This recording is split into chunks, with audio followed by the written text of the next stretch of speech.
9 puntos que le pueden cambiar al mundo la forma de entender, de negociar frente a los fondos especulativos, sus deudas soberanas.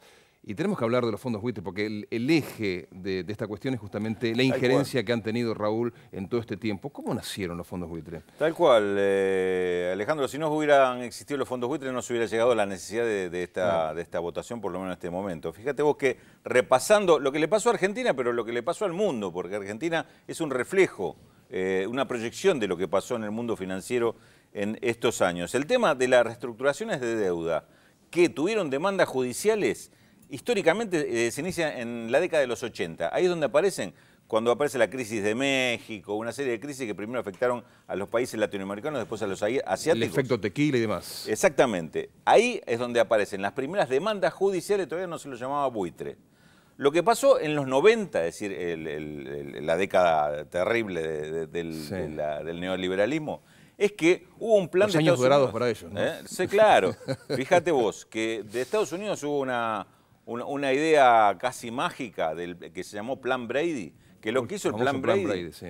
Vos sabés lo que dejó como herencia el Plan Brady, que las deudas de los países se convirtieron en bonos. Entonces, al ser bonos, las deudas, lo podía comprar cualquiera y perdías la identidad del acreedor. Ya no era el club de banco. ¿Te acordás que, bueno, ustedes son muy chicos, pero en la época de Alfonsín se hablaba del club de acreedores, porque se juntaban el Citibank, el Banco of America, que eran todos los que tenían la deuda de los países y se proponía de este lado ser un club de deudores. En ese momento estaban identificados a quién le debías.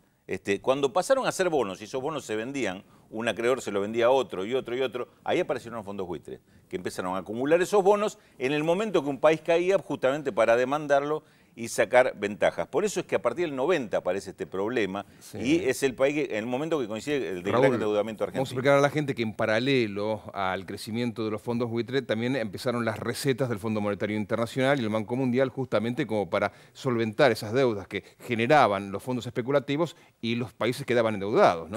Claro, porque tenían que reestructurar su deuda y ¿a quién apelaban? Al sistema financiero, y ahí aparecían estos grupos. Un círculo vicioso, ¿no? Claro, porque la solución que te daba el Fondo Monetario era resolver el problema de la deuda con más deuda. Pagale a los fondos buitres y después vemos cómo nos pagás a nosotros. Y te achicás tu economía para pagar primero los intereses, después fíjate cómo vivís con lo que te queda.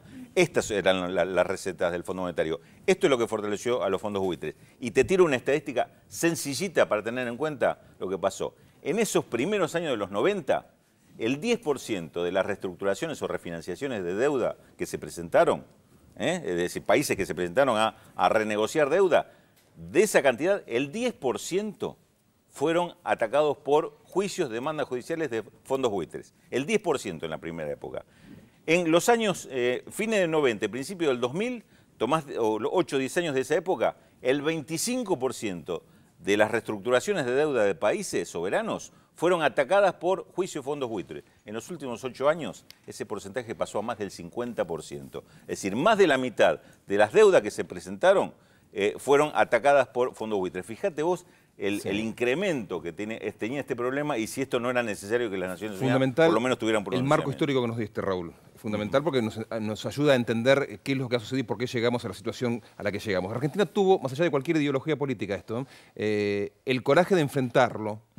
Coraje, por ejemplo, no tuvo Grecia, porque inició el proceso y después terminó negociando con la banca internacional. Con esta posible futura legislación, de cara al futuro, ¿cómo se van a renegociar las deudas soberanas? Bueno, esto es un precedente importantísimo para cualquier país que tenga que negociar. Ya sabe que tiene un pronunciamiento de un organismo como las Naciones Unidas a favor, que impide los abusos, o por lo menos condena los abusos que pueda tener un grupo de acreedor minoritario. Porque este es el punto, ¿no? Que con una mayoría, como se dice, una mayoría del 66% de acreedores que apruebe, esto convalida, le da legitimidad al tema de la deuda. Estas son condiciones para la negociación. En realidad no son reglas fijas que ahora van a tener que cumplirse en cada caso y el país deudor puede demandar al acreedor si no las cumple, sino que cada país tiene su contrato de deuda y tendrá que cumplir su contrato. Ahora, en caso de litigio, evidentemente esto tiene muchísimo peso, sobre todo para los problemas que existan de acá en adelante. Para los anteriores, como el caso argentino, también pesa, porque tiene un peso político, pero no es una aplicación automática del tema, pero en la discusión pesa y muchísimo. Porque le da la razón a Argentina. O sea, ahora lo que no se puede decir que lo de Argentina o era un capricho, o era un criterio absurdo, o era simplemente no querer pagar, como decían algunos. No, estaba sentado en esto que ahora tiene apoyo de, y te aclaro una cosa, de 135, no 136 países, hubo una corrección después de la votación. Sí. Este fue el dato de color de ayer. España se presentó a decir que se había equivocado con el voto. Es decir, que en vez de votar a favor, quería votar de abstenerse. El mundo especializado y financiero y los principales diarios del mundo hacen eco de lo que está sucediendo justamente con lo que sucedió ayer en Naciones Unidas. Llamativamente, La Nación hoy pone la ausencia de dólares en el mercado y no hace ninguna mención a esto, que para Argentina es importante, porque además fue un proyecto y una idea justamente de nuestro país, ¿no? Yo creo que este tema debería ser de esos temas que trascienden la especulación política y entenderlo como un tema nacional, de intereses nacionales, para cualquier tipo de ideología o posición política. Es más, yo creo que si alguno de estos sectores tuvieran el tiempo de hacer una encuesta, se darían cuenta que entre sus propios votantes este tema es tomado con interés, porque hace al bien de todos los argentinos. El tema de liberarnos de este tipo de presión o sometimiento de capitales que, yo te diría, el propio sistema financiero mundial no lo acepta como suyo, el tema de los fondos buitres. Pero ayer los 4 centros financieros mundiales, que son Frankfurt, Londres, Nueva York y Tokio, sus países, los 4 países votaron en contra. No es casual esto. No es casualidad. No es casual. Es decir, que los fondos buitres y el sistema financiero dominante, yo te diría que si decimos que son una misma cosa, no estamos arriesgando demasiado. Te lo contó Raúl de la Torre.